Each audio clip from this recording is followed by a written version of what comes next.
Kahit kayo mga napansin nyo rin, nag-comment si Madam Cassandra del Rosario Chan. Ang sabi niya, Loka, pansin ko lang ha? Bakit palaging walang pambili mga tao dyan? Ano ba yan? uy, di naman ganyan. Thank you, Madam, sa comment. Totoo, ma'am, kasi dati yung mga customer dito super galanti talaga. In pag-prenesyon mo ng 1,000, 500, 400, yes lang sila ng yes. Talagang galanti talaga yung mga Saudi dati. Pero nung pumutok ngayon, nagkaroon tayo ng crisis, na awarding ceremony tayo ng corona, lockdown, na walang trabaho yung mga tao. Ayun, medyo na-realize nila, hindi lang mga Saudi, ang living creature dito sa mundo, kailangan magtipid at wag masyadong magastos. Kasi katulad nun, sa panahon na magkaroon ng crisis, meron silang hugutin. So for today's video mga B, ay magpe-prep tayo ng dinalang vase ni Madam. So natapos ko na palang i-prep itong sponge natin. At isusunod natin itong vase ni Madam na 5 beses niya binalik sa akin. Hindi ako nagre-reklamo. Basta makamura ang customer, walang problema. So lalagyan lang natin mga scotch tape yan mga. Kasi pag dinikit natin yung sponge natin dyan, nabasa, tatanggal lang yung pinagdikitan niya. Always make sure na dikit na dikit. Dapat nakapantay din yung scotch tape dun sa sponge. So maglalagay na tayo ng sangdamakmak na glue gun. Yes, kailangan mainit na hot glue. Ilalagay natin yan sa lahat ng sulok. And then ilalagay natin at ipapatong natin dito sa ating base. Diba? Ready na siya. Dahil nakaranas ang hirap yung mga Saudi dati, ay nakapag-isip-isip na sila na naman wag naman masyadong gumastos ng mga hindi naman necessity. Kaya itong arrangement na ito, mga gagamit lang tayo ng mga mumurahing bulaklak. Tulad dito, mga chrysanthemum. Dalawang kulay pa lang linagay ko, white and green, para maging elegante. Sinbe, wala akong linagay na rosas dyan. At para sa kanila, itong mga chrysanthemum na to ay mga cheap lang. Pero don't worry na, magagandahin natin yan. Simpleng bulaklak, maganda pa rin. So ito na nga, may sumingit na customer at bumili siya nitong ready na bouquet namin. Sabi ko may discount na ito. Gusto niya pa rin magpa-discount. Gusto niya magpadagdag bulaklak. Kailangan mo rin dagdagan. Ang bayad mo. Tapos sabi niya, bakit naman mga sira-sira to? sorry, di naman sira yan. Pero don't worry, tatanggalin natin kung meron. Tapos magdagdag na rin ako nitong mga dubsipilya para mas maganda. Ilagyan mo dito ng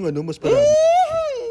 Toro ng toro! Ako matatapos! Holy Spirit, activate. Kaya na nga, binili niya na at okay na daw. So balik na tayo dito sa ating ginagawa arrangement. So pang center table pala ito. Kailangan maging elegante yung design niya. Kaya sinipat-sipat ko. At napapansin ko na medyo marami-rami pang mga spaces itong ating round arrangement. Kaya naglagay na ako nitong ruskus. Yes mga bi, sobrang tibay nitong ruskus na to. At syempre magdagdag din tayo ng malakas ng gypsophilia. Ay kinalulugi ng mga siya. Kasi minsan free lang. O mga bi, free lang. Pero kere-kere na. At para maging bongacious, ay gagamit tayo nitong steel grass. Ang ginawa ko lang, naglagay lang ako ng mga arco na ganyan. Arco dito, arco dyan, arco minekos-mekos, hanggang sa mapuno ko na siya ng arco, touch by touch, mga ganon. You're my all-time lover. O diba, unti-unti na nagkakaroon ng design at nagiging elegante na. At syempre, spray na natin ng water para mas maging fresh at mas maging crystal clear, mawala yung mga ali-alikabok ng mga lins natin. So ito na ang ating finished product mga simpleng bulaklak pero napa-elegantation natin. O diba, kailangan maging mahal ang bulaklak para maging bonggacious ang arrangement.